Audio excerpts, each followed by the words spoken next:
आमतौर पर जब हम आध्यात्मिक जागृति या मतलब परम ज्ञान की बात करते हैं तो हमारे मन में कैसी छवि बनती है?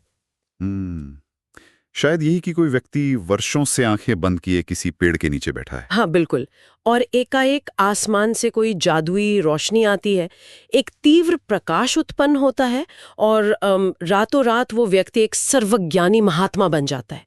मतलब ये धारणा इतनी आम है कि हम ज्ञान प्राप्ति को बस एक अकल्पनीय चमत्कार मान बैठते हैं। सही कहा। और देखिए, इस तरह की धारणाओं का मुख्य कारण ही यह है कि हमारा जो मानव मन है ना, वो जटिल मनोवैज्ञानिक प्रक्रियाओं को सरल चमत्कारों का रूप देना ज्यादा पसंद करता है। बिल्कुल। जब हम किसी चीज को समझ नहीं पाते तो उसे बस एक जादुई चोला पहना देते हैं। और तो आज की हमारी इस गहन चर्चा का मुख्य उद्देश्य ही इस मिथ को पूरी तरह से तोड़ना है। जी। और आज हमारे पास इसके लिए बहुत ही ठोस आधार है। बिल्कुल। आज हम 2500 वर्ष पुरानी एक अत्यंत प्रामाणिक स्रोत सामग्री पर बात करने वाले हैं, बौद्ध धर्म का त्रिपिटक, और उसमें भी विशेष रूप से सुत्त पिटक और अभिधम्म पिटक। और ये बहुत ही दिलचस्प होने वाला है ना? इन ग्रंथों के आधार पर हम निर्वाण की वास्तविक संकल्पना को समझने की कोशिश करेंगे। स्रोत स्पष्ट रूप से बताता है कि निर्वाण बादलों के पार का कोई स्वर्ग या कोई जगह नहीं है। हाँ, वो कोई भौगोलिक स्थान नहीं है। बिल्कुल। बल्कि ये मानव चेतना को हैक करने या कहीं कि राग, द्वेष और मोह की आग के पूरी तरह बुझ जाने की एक बहुत ही वैज्ञानिक और मनोवैज्ञानिक अवस्था है। मतलब आज हम ये समझेंगे कि ये कोई रहस्यमय घटना नहीं है, बल्कि 4 सोपानों की एक बहुत ही सूक्ष्म प्रक्रिया है। और यहाँ जो बात सबसे अधिक दिलचस्प है वो ये है कि बौद्ध मनोविज्ञान में मानव चेतना को बांधने वाली बेड़ियों, जिन्हें संयोजन कहा गया है, उनको बहुत ही सटीकता के साथ वर्गीकृत किया गया है। अच्छा। हाँ, मतलब ये कोई हवाई दार्शनिक सिद्धांत नहीं है। ये एक प्रॉपर मैनुअल है जो बताता है कि हमारा दिमाग किन आदतों और भ्रमों में फंसा है और उन्हें एक-एक करके कैसे खोला जा सकता है। तो इस यात्रा की शुरुआत वहीं से करते हैं जहां से स्रोत सामग्री इसे शुरू करती है। मतलब निर्वाण के उन 4 सोपानों तक पहुंचने से पहले क्या कोई तैयारी भी करनी होती है? अचानक से तो कोई ज्ञानी नहीं बन जाता है ना? बिल्कुल नहीं। स्रोत में बुद्ध द्वारा दी गई एक बहुत ही महत्वपूर्ण अवधारणा है, अनुपुब्बी सिक्खा, यानी क्रमिक प्रशिक्षण। क्रमिक प्रशिक्षण मतलब स्टेप बाय स्टेप। हाँ, स्टेप बाय स्टेप। बुद्ध ने आध्यात्मिक जागृति की तुलना किसी नीले आसमान से गिरे बिजली के बोल्ट से नहीं की है। उन्होंने इसकी तुलना महासागर से की है। महासागर से? वो कैसे? देखिए, जब कोई समुद्र में उतरता है तो तट एकाएक गहरे पाताल में नहीं बदल जाता। उसमें एक क्रमिक ढलान होती है जो बहुत सहजता से आपको गहराई की ओर ले जाती है। अरे वाह, ये तो बहुत ही सुंदर तुलना है। तो ये ढलान शुरू कहाँ से होती है? इस प्रशिक्षण की शुरुआत सबसे सरल कदम से होती है, दान। दान? मतलब सिर्फ चीजें देना? हाँ, लेकिन इसके पीछे का मनोविज्ञान गहरा है।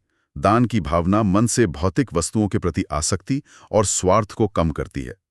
जब स्वार्थ कम होता है तब शील यानी नैतिक आचरण का पालन करना संभव हो पाता है। अच्छा, तो पहले स्वार्थ कम करना है। बिल्कुल। और शीलवान होने के बाद व्यक्ति को स्वर्ग और शुभ कर्मों के परिणामों के बारे में बताया जाता है। लेकिन बात यहां रुकती नहीं है। इसके तुरंत बाद आदिनव यानी इन स्वर्गीय सुखों के दोष उजागर किए जाते हैं। एक मिनट, स्वर्ग के सुखों में भी दोष? हाँ, क्योंकि वे भी अस्थायी हैं। यह बोध मन में नैष्कर्म्य या वैराग्य पैदा करता है। और जब मन इन सभी चरणों से गुजरकर पूरी तरह निर्मल हो जाता है, केवल तब, ध्यान दीजिएगा, केवल तब उसे 4 आर्य सत्यों का उपदेश दिया जाता है। ठीक है, इसे थोड़ा और विस्तार से समझते हैं। मैं सोच रही थी, क्या ये किसी एथलीट के प्रशिक्षण जैसा है? एथलीट का प्रशिक्षण? हाँ, मतलब जैसे किसी खिलाड़ी को सीधे ओलंपिक फाइनल में नहीं भेजा जाता। पहले उसे बुनियादी स्ट्रेचिंग और डाइट यानी दान और शील सिखाई जाती है ताकि उसका दिमाग भारी दार्शनिक सत्यों का भार सह सके। क्या हम इसे ऐसे देख सकते हैं? बिल्कुल सही पकड़ा आपने। त्रिशिक्षा यानी शील, समाधि और प्रज्ञा के विज्ञान का यही मूल सिद्धांत है। ये तीनों एक दूसरे के बिना अधूरे हैं। मतलब ये आपस में जुड़े हुए हैं? पूरी तरह से। देखिए, बिना नैतिक आचरण या शील के मन में हमेशा एक ग्लानि या उथल-पुथल रहती है।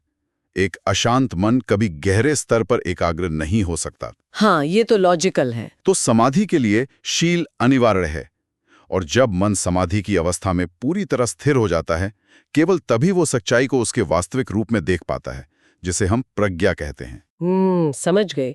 तो जब ये प्रशिक्षण शुरू हो जाता है, तो असल लड़ाई होती किससे है? आखिर वे कौन सी मनोवैज्ञानिक ग्रंथियां हैं जो हमें इस जन्म मरण के चक्र में फंसाए रखती हैं? यहीं पर संयोजन का कॉन्सेप्ट आता है। स्रोत सामग्री में वे 10 मनोवैज्ञानिक बेड़ियां बताई गई हैं जो हमें बांधती हैं। 10 बेड़ियां? कौन कौन सी? इन्हें 2 हिस्सों में बांटा गया है। 5 ओरंगभागीय संयोजन यानी निचली बेड़ियां जो हमें इस कामलोक या भौतिक संसार से बांधती हैं, और 5 उदंभागीय संयोजन यानी उच्च बेड़ियां जो सूक्ष्म लोकों से बांधती हैं। तो शुरुआत निचली बेड़ियों से होती होगी? जी, शुरुआत की 3 बेड़ियां सबसे अहम हैं। पहली है सत्काय दृष्टि, दूसरी विचिकित्सा और तीसरी शील व्रत परामर्श। विचिकित्सा और शील व्रत परामर्श का क्या मतलब है? विचिकित्सा मतलब अकारण संशय जो आपको आगे बढ़ने से रोके, और शील व्रत परामर्श वह अंधविश्वास है जहां लोग मान लेते हैं कि बस कुछ कर्मकांड, स्नान या उपवास कर लेने से मुक्ति मिल जाएगी। अच्छा, और जो पहली वाली आपने बताई सत्काय दृष्टि? वो सबसे जटिल है। इसका मतलब है स्वयं को एक स्थायी शरीर या मन मानना, अपना एक मैं बनाना। एक मिनट, मैं यहाँ श्रोताओं की ओर से एक सवाल उठाना चाहूंगी। हम सभी को अपनी पहचान से, अपने मैं से बहुत प्यार है। स्वाभाविक है। तो क्या सत्काय दृष्टि का टूटना, यानी खुद को एक आत्मा न मानना, एक बहुत डरावना अनुभव नहीं है? मेरा मतलब है, क्या इस बेड़ी के टूटने पर इंसान शून्यता या मतलब एक तरह के अस्तित्व के संकट में नहीं गिर जाता? ये बहुत ही वाजिब सवाल है, लेकिन अगर हम इसे बड़े परिदृश्य से जोड़कर देखें तो बौद्ध मनोविज्ञान कहता है कि ये डर भी उसी संयोजन का एक हिस्सा है। अच्छा, डर भी एक बेड़ी है? बिल्कुल। सत्काय दृष्टि के 20 प्रकार बताए गए हैं, जहां हमारा अज्ञानी मन शरीर, भावनाओं या विचारों को ही स्व मान बैठता है। जब ध्यानावस्था में यह स्पष्ट होता है कि चेतना सिर्फ कारणों और परिणामों का एक प्रवाह है, तो वो अपनी पहचान खोना नहीं है।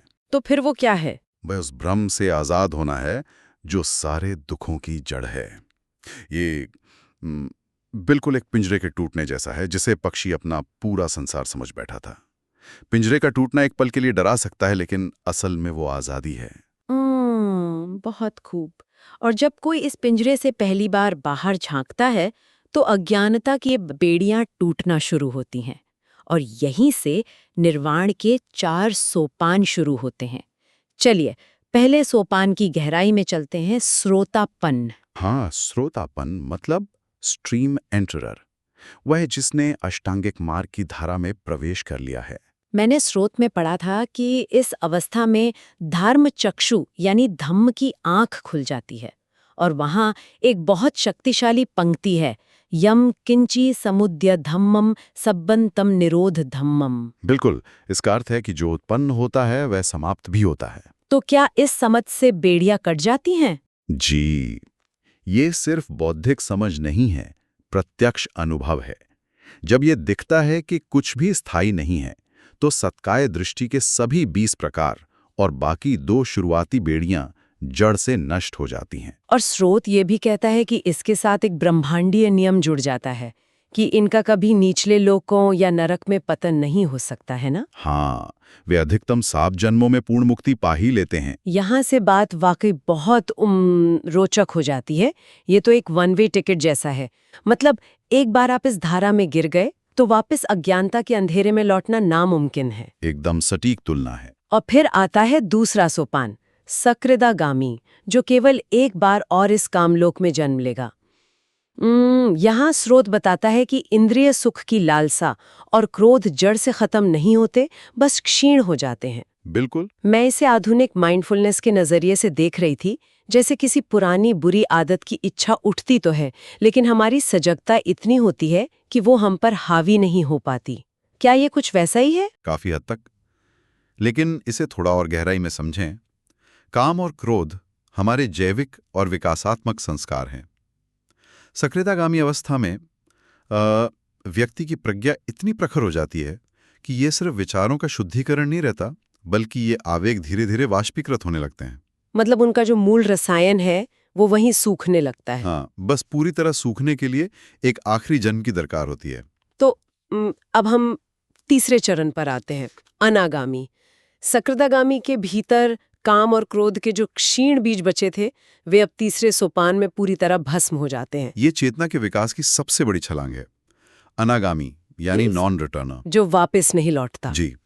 इस अवस्था में निचले पांचों संयोजन जड़ से खत्म हो जाते हैं। रत्ती भर भी क्रोध या इंद्रिय सुख की लालसा शेष नहीं रहती। ये तो बहुत ही अद्भुत स्थिति है। हाँ, मनोविज्ञान की दृष्टि से सोचिए, यदि कोई अनागामी व्यक्ति का घोर अपमान करे या उसे शारीरिक कष्ट भी दे, तब भी उसके मन में क्रोध या प्रतिशोध की एक हल्की सी तरंग भी नहीं उठती। भी बहुत खास है कि अनागामी कभी मनुष्य योनि में वापस नहीं आते, बल्कि सीधे 5 उच्चतम लोकों में जन्म लेते हैं, जिन्हें शुद्धावास कहा गया है। बिल्कुल। और वहां एक बहुत ही सुंदर रूपक दिया गया है। हाँ, वो गरम लोहे की चिंगारियों वाला। जी, हवा में उछाले गए लोहे के गर्म स्फुलिंग के समान 5 प्रकार के अनागामी होते हैं। कुछ चिंगारियां हवा में ही बुझ जाती हैं, कुछ जमीन पर गिरकर। ये उनकी साधना की तीव्रता को दर्शाता है। ये सब इतना विस्तृत है। और अंततः ये चिंगारियां भी शांत होकर उस चरम शिखर पर पहुंचती हैं जिसे अरहत कहते हैं। अरहत यानी पूर्ण जागृति। जहां बची हुई 5 सूक्ष्म बेड़ियां भी नष्ट हो जाती हैं। मतलब रूप राग, अरूप राग, सूक्ष्म अहंकार, औद्धत्य और अविद्या का भी नाश। इसे अस्रवक्ष कहा गया है, यानी सारी मानसिक मलिनताओं का विनाश। स्रोत में महाकश्यप का उदाहरण है, जो उस बेदाग कमल के फूल की तरह है, जो संसार के कीचड़ में रहकर भी अलिप्त है।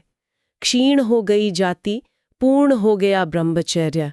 जो करना था वो कर लिया गया। जी, अरहत को ग्रंथों में अशेष भी कहा गया है।